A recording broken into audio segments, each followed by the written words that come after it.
Teman-teman, di tengah suasana hujan saat ini di kawasan Andika Media Center, Jalan Semeru, kita punya kedatangan sosok yang istimewa, orang nomor 1 di imigrasi Kediri ya. Ngabuburit bareng imigrasi. Memang buka puasa masih lama, tapi kita bincang santai saja tentang keimigrasian. Dan di studio juga sudah hadir narasumber merupakan Kepala Kantor Imigrasi Kediri. Kalau nama lengkapnya Pak Antonius Friski Saneskara Cahya Putra, AMDIM SHMSI. Kalau akrab dipanggil Pak Friski ya. Selamat datang Pak Friski. Selamat datang Pak Ilman. Ya, tampak segar, tampak sehat ini Pak Friski. Terima kasih. Saya menyapa dulu boleh? Boleh, silakan. Halo Pak teman Friski. Radio Andika, selamat siang. Saya dengan Friski, Kepala Kantor Imigrasi Kediri.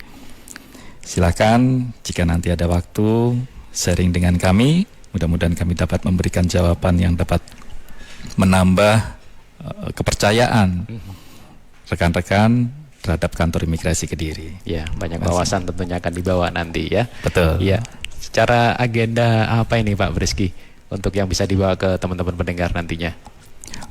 Agenda kami ingin menginformasikan bahwa kantor imigrasi Kediri saat ini dalam waktu bulan Ramadan ini kami ada perubahan waktu. Oh iya. Yang jelasnya yang tadinya jam 7.30 hingga jam 16.00 kita dimundurkan di jam 8 dan pulang jam 15.00. Sedangkan di hari Jumatnya yang seharusnya biasa pulang jam 4:30, kami majukan untuk 3:30 untuk menghargai dan menghormati orang-orang yang sedang beribadah puasa.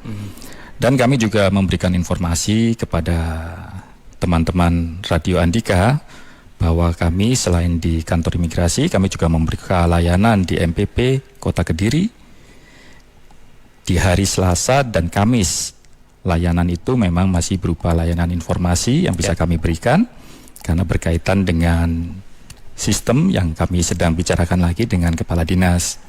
Sedangkan di MPP Kabupaten Kediri dari Senin sampai Rabu pukul 10 sampai 12. Dan itu semua juga dibuka berdasarkan kuota ada batasannya M-Paspor. Ya betul. Semua diajukan melalui M-Paspor. Jadi kami di dalam memberikan layanan keimigrasian itu berdasarkan kesisteman saat ini. Iya. Melalui M-Paspor ataupun melalui datang langsung. Nah, namun yang datang langsung ini kami prioritaskan. Hanya sedikit yang menjadi bagian dari dapat langsung dilayani, yaitu orang-orang yang disabilitas. Yang kedua, orang-orang yang sakit, anak balita, lalu TKI 0 rupiah. Kenapa TKI ini juga kita prioritaskan bisa langsung datang dan langsung bisa diberikan layanan? Karena ini berdasarkan sistem. Jadi sistem kami terkunci, jika dia datang kita bisa memberikan 0 rupiah. Sedangkan melalui M-Paspor seseorang harus membayarnya. Karena serba online sekarang. Iya betul. Dan yang terakhir selain itu juga apabila dalam keadaan darurat, artinya yang bersangkutan memang ingin sehari jadi, namanya prioritas. Prioritas itu memang ada PNBP khusus untuk hal ini, yaitu dikenakan biaya tambahan 1 juta rupiah. Ada syarat yang harus dipenuhi. Ada syaratnya yang harus di. Oh berarti yang di MPP hanya informasi Pak ya? Kalau paspor di kantor imigrasi? Iya, untuk MPP Kediri, Kota Kediri. Iya. Tapi untuk kabupaten kami juga sudah memberikan layanan. Oh, iya. Dengan kuota 5 per hari. 5 pemohon. Oh, hanya 5 saja. Hanya 5. Hanya 5. Ya. Sejauh ini bagaimana animo masyarakat untuk pengurusan paspor di wilayah Kediri, Pak? Di wilayah Kediri untuk antusiasnya masih banyak, Pak. Terkait dengan berdasarkan target kinerja yang kemarin, tahun 2025 itu sebanyak 39.590 dari Januari hingga Desember. Namun untuk tahun ini dari Januari hingga Maret ini tadi sebanyak 754 memang mengalami penurunan, mungkin dengan keadaan dan kondisi politik secara internasional yang mempengaruhi juga. Ya. Dan untuk tenaga kerja asing mungkin saya buka juga nih sekalian. Oh, Jadi iya, informasi dari izin tinggal kunjungan yang saat ini terdata di kantor kami itu sebanyak 37 orang. Dan yang memiliki izin tinggal terbatas itu 45. Dan izin tinggal tetap itu hanya 1. Dan 1 orang ini adalah dari kawin campur. Dan untuk izin tinggal terbatas ini dapat berbagai kebutuhan, yaitu dari tenaga kerja asing, kawin campur juga yang masih menggunakan izin tinggal terbatas, ataupun seseorang yang dalam masa magang. Jadi dia dalam masa transisi yang akan melakukan bekerja di suatu perusahaan. Oke. Itu juga sekarang sudah bisa menggunakan izin tinggal terbatas. Kalau rata-rata pembuatan paspor itu tujuannya apa dari para pemohon ini, Pak? Tujuan dari pembuatan paspor ini banyak, Pak. Yaitu pertama dari pekerja migran Indonesia, karena sebagaimana kita ketahui bahwa Indonesia ini termasuk negara yang paling banyak untuk bekerja. Betul. Terutama wilayah Kediri sekitarnya. Iya, betul. Dan yang kedua itu biasanya mereka untuk ibadah, umroh, haji, dan juga untuk wisata banyak. Dan itu kami saat ini di imigrasi sendiri di bawah kepemimpinan saya, berdasarkan peraturan yang berlaku, bahwa tujuan orang membuat paspor ini tidak diwajibkan, Pak, untuk ditanyakan sebenarnya. Karena paspor ini adalah hak seluruh warga negara Indonesia untuk mendapatkannya. Selayaknya KTP. KTP ini semua orang harus memiliki dong, kan gitu. Jadi pengganti KTP, kartu tanda penduduk, yaitu paspor, identitas diri ketika kita gunakan di luar negeri. Jadi ID-nya saja. Namun tetap kita untuk menjaga pencegahan dari penjualan orang atau tindak pidana transnasional atau internasional, itu wajib kita untuk menanyakan, wajib untuk kita memberikan sosialisasi apabila kita ketahui sebenarnya orang-orang ini membuat paspor untuk bekerja, namun pada saat prosesnya dia tidak tahu nih prosesnya nih. Dia harus membutuhkan perusahaan yang ngejamin. Nah, itu kita arahkan. Kita arahkan untuk ke PJTKI atau perusahaan-perusahaan yang bisa menyalurkan secara legal dan benar. Termasuk acara besok ya Pak Bersih di halaman Andika Media Center. Oh iya, betul. Ada fasilitas pembuatan paspor ya? Iya, fasilitas pembuatan paspor yang kami berikan sebagai bentuk jemput bola, Pak. Betul. Jadi program di imigrasi sendiri di pusat itu adanya isi paspor.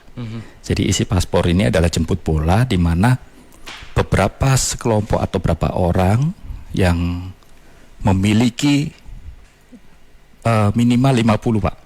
Minimal 50 bisa mengajukan permohonan ke kantor imigrasi untuk mereka yang datang dan melayani di tempatnya.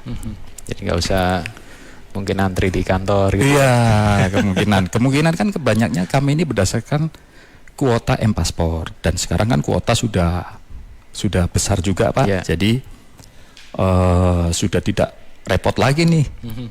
Waduh, saya nggak dapat kuota nih. Nah, jarang sekarang komplain karena kami sudah memiliki kuota yang sangat besar untuk melayani masyarakat agar masyarakat itu bisa dapat menggunakan layanan kami tanpa harus menunggu lama. Gitu. Nah, mengapa dipilih Andika, Pak, untuk acara besok? kami ingin bekerja sama juga dengan media untuk mensosialisasikan bahwa imigrasi Kediri ini ingin lebih memberikan pelayanan yang baik sesuai dengan slogan kami, melayani dengan hati dan melayani dengan sepenuh hati. Jadi media sekalian mempromosikan sehingga pada saat mereka datang nanti mereka juga bisa selain mendapatkan layanan paspor juga mendapatkan layanan informasi yang lain terkait dengan keimigrasian. Ya, baik teman-teman, saya buka kesempatan ya untuk Anda yang bergabung melalui 0811 345 4000 Gatekeeper Ika. Pak Denny di Pare Kediri, kotanya apa betul sudah full ya? Apa bisa dibantu ditambah kuota? Mencoba daftar kok full terus sejak pagi nggak bisa. Bu Binti di Ngantru Tulungagung, paspor untuk anak itu usia berapa bisa melakukan pengurusan? Bagaimana jika anak tersebut dari orang tua yang bercerai? Apakah masih perlu tanda tangan ayah kandungnya? Ya, nanti akan dijawab langsung oleh Pak Frisky. Pak Denny di Pare menanyakan kuota pengurusan paspor sudah penuh. Apakah bisa ditambah kuotanya nih Pak Frisky? Baik, oke Pak Dedi. Kalau boleh tahu itu di hari apa dan bulan apa ya tepatnya ya? Karena kebetulan kami ini dalam menentukan kuota jelasnya sudah berdasarkan sistem dan kami punya keyakinan. Makanya kami juga akan membuka, silakan Pak Dedi nanti kalau mau bergabung di besok di Radio Andika, kami persilakan bisa langsung datang dan kuota untuk besok Pak. Kuota untuk besok. Iya. Oh baik, kuota untuk besok ya. Baik Pak Dedi ya, nanti kami tambahkan karena ini kuota khusus Pak sebenarnya untuk apa mengisi waktu ya isi paspor dan memang 50 kuota yang kita sebarkan. Nanti kalau memang masih cukup nanti akan kami bicarakan. Kita akan tambahkan karena berkaitan dengan anggota yang akan bukber juga namanya. Tapi nggak apa-apa, nanti kita akan tambahkan. Pak Dedi silakan dicoba lagi 5 menit ke depan ya. Nanti kita akan coba tambahkan. Karena memang ada batasan sampai jam 18 Pak ya besok acaranya di. Iya betul, sampai jam 18. Ya. Berarti animonya besar sekali nih Pak. Iya. Kita promosikan 2 hari. Dan ini tadi pagi sudah 54. Sudah lebih ya? Sudah lebih. Nanti kita tambahkan lagi ya. Mungkin kita akan coba memaksimalkan di kuota 65 sampai 70 Pak. Karena kita juga hitung-hitungan waktu juga Pak. Kasihan juga nanti ketika kita bicaranya adalah untuk ngabuburit, menunggu bukber, ternyata sudah waktunya masih kerja anggota kasihan. Itu Pak Denny ya. Lalu ada yang sambung ya. Saya ke email. Bergabung Bu Tipa, perjalanan dari Kediri Kota menuju pelosok Klaten Kediri. Bu Tipa, silakan Bu dengan Pak Frisky. Halo, selamat siang Bapak Frisky ya? Iya betul Ibu, selamat siang, salam kenal. Pak, ya sama kenal saya Dimpa Pak. Iya Bu. Mau tanya, apakah imigrasi Kediri bisa membuat paspor elektronik itu Pak? Oh sudah Bu. Paspor elektronik ya. Bahkan sekarang ini yang sudah berlaku adalah paspor elektronik Bu. Oh iya. Ada lagi Bu yang ditanyakan? Ya sudah. Iya. Berarti semua ganti paspor elektron gitu ya Pak ya? Tidak harus ganti, tetapi kalau ingin diperbarui silakan, karena kami melayani hal itu. Tapi sekarang ini semua adalah paspor elektronik, dibagi menjadi 2, yaitu yang berlaku 5 tahun maupun berlaku 10 tahun. Bisa dipilih. Untuk berlaku 5 tahun itu dengan harga 650 dan yang berlaku 10 tahun di harga 950 Ibu.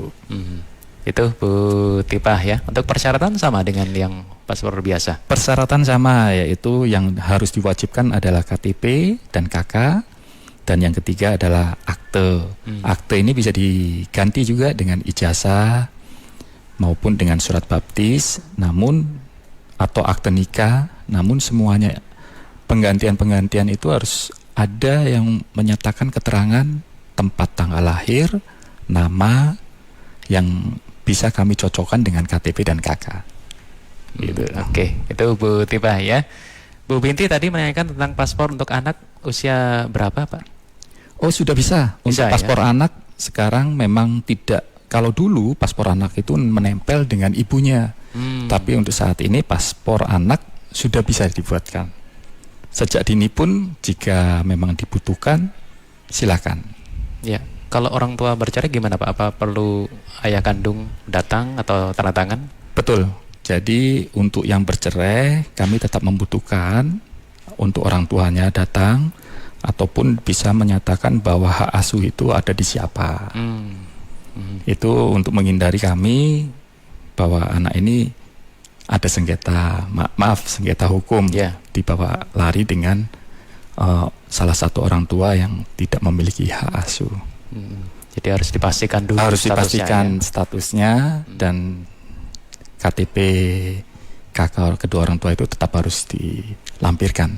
Ya.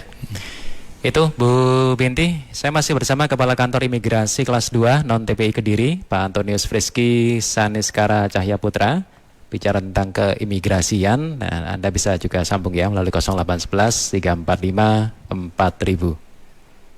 Kita lanjutkan kebersamaan dalam Public Interaktif Ngabers Ngabuburit bersama Imigrasi. Nah, Pak Friski, sekarang ini Timur Tengah kan lagi memanas ya.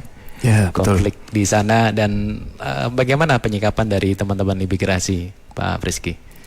Jadi untuk saat ini ada kebijakan dari Direktorat Jenderal Imigrasi, tentunya baru keluar aturannya kemarin, yaitu memberikan izin tinggal dalam keadaan terpaksa dengan masa berlaku 30 hari dengan menerapkan tarif Rp0 bagi orang asing yang mengalami overstay atau akibat kondisi tersebut juga diberlakukan yang sama.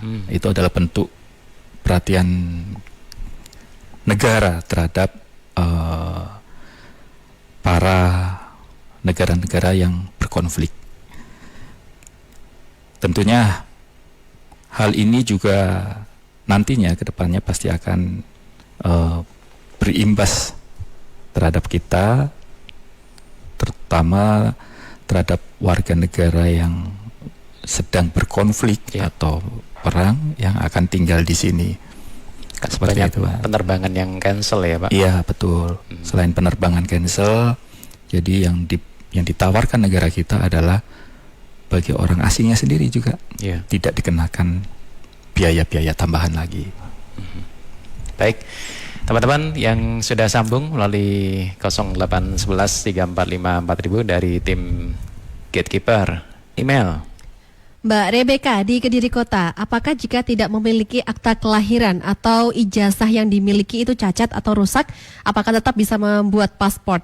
Pak Anton di Blitar, batas usia maksimal pembuatan paspor itu berapa? Dan jika dalam keadaan sakit namun ingin berobat ke luar negeri, apakah langkah pembuatan paspor tetap sama dengan kondisi yang tidak sadarkan diri? Baik, yang pertama dulu Mbak Rebecca ya, kalau ada kerusakan akta kelahiran atau ijazah, bagaimana pembuatan paspornya, Pak? Karena hal 3 tadi yang saya sebutkan dalam persyaratan yang wajib itu adalah salah satunya adalah akte. Jika akte juga rusak bisa diganti dengan akte nikah. Akte nikah rusak juga bisa diganti juga dengan ijazah. Ijazah tidak punya sebagai penggantinya, maka dengan berat hati saya harus bicara tetap harus mengutus kembali ke Dukcapil untuk mendapatkan akte atau salah satu dari itu. Jadi KTP KK yang sudah pasti ini dan dokumen pendukung yang ketiga yang harus dimiliki, yaitu bisa diganti-ganti, bisa akte kelahiran, bisa akte nikah, bisa ijazah ataupun surat baptis.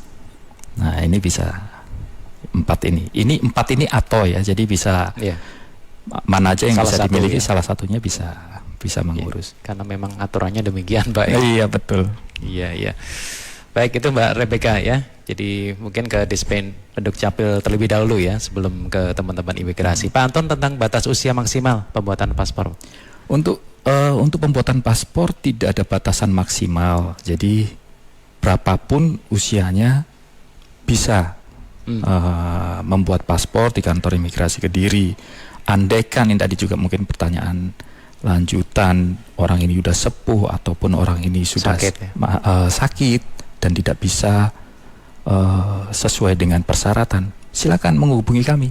Kami memang ada prioritas untuk hal itu.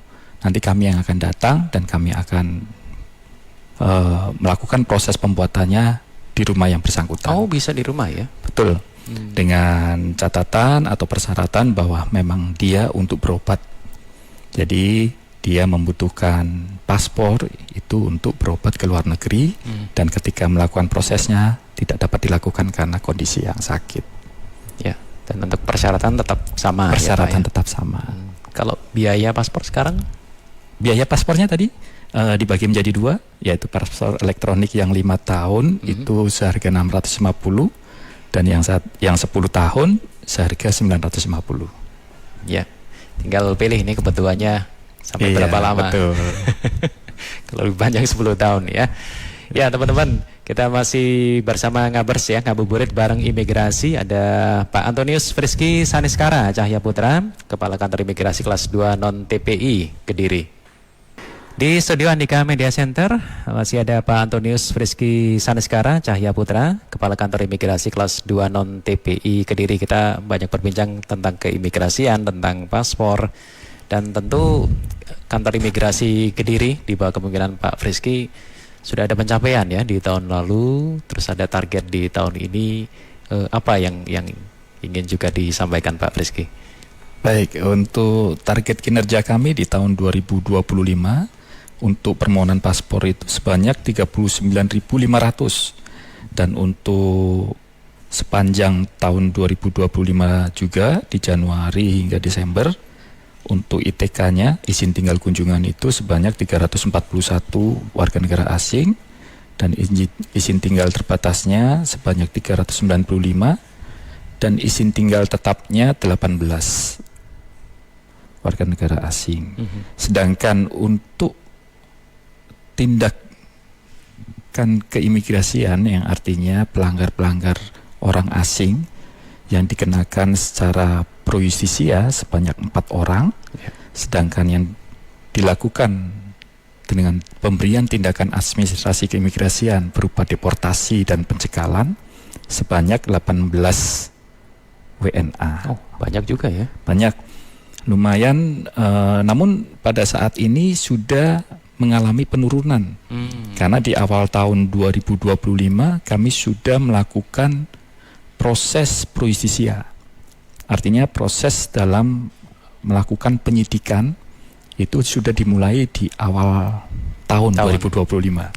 Sedangkan saat ini hingga bulan Maret ini belum ada pelanggaran. Jadi kami memang lebih untuk menjaga, mengantisipasi penyalahgunaan terhadap izin tinggal dengan cara pengawasannya dan memberikan sosialisasi, pemberian sosialisasi dan peringatan warning tentunya pada saat kami melihat di sistem ketika orang asing ini yang akan mau overstay, kita akan menghubungi mereka untuk dapat melakukan perpanjangan, maupun kita melakukan sosialisasi ketika kami datang ke perusahaan-perusahaan, izin tinggal mereka yang belum tepat penggunaannya, ini kita arahkan dan kita berikan batas waktu untuk memperbaiki.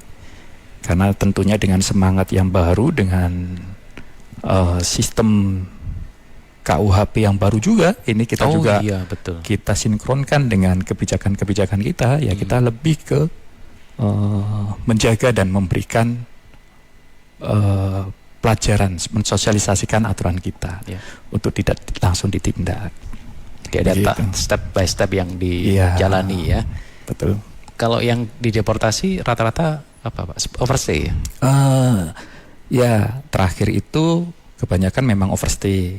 Dia izin 1 udah overstay 1 tahun, dan yang terakhir itu dia menikah dengan WNI, warga negara Turki, dan saat ini juga istrinya lagi mencoba untuk supaya suaminya kembali lagi. Ya, ini kita juga memberikan edukasi juga terhadap para teman Radio Andika. Tentunya berhati-hatilah juga dengan kejahatan tentang love scam atau yang baru kenal dan Love menikah. scam, ya memang lagi Itu ending. lagi tren, dan jangan sampai kita ini dimanfaatkan atau dicari keuntungannya saja untuk mereka, berkaitan untuk supaya mereka dapat tinggal di sini, atau bahkan yang lebih parah lagi memanfaatkan kita, uang kita itu untuk kepentingan mereka. Karena asmara, Pak ya. Karena asmara, betul. Karena asmara. Karena ini memang pengalaman kami ketika kami juga menangani suatu kasus yang bisa dibilang kita melihat bahwa seseorang ini baru nikah berapa lama, tetapi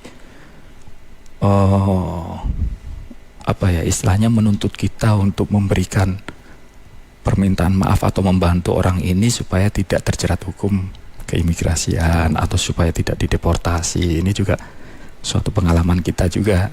Dan beberapa waktu yang lalu bahwa Direktorat Jenderal Imigrasi juga hampir mengamankan puluhan warga negara asing yang melakukan kegiatan tersebut, love scam itu tersebut.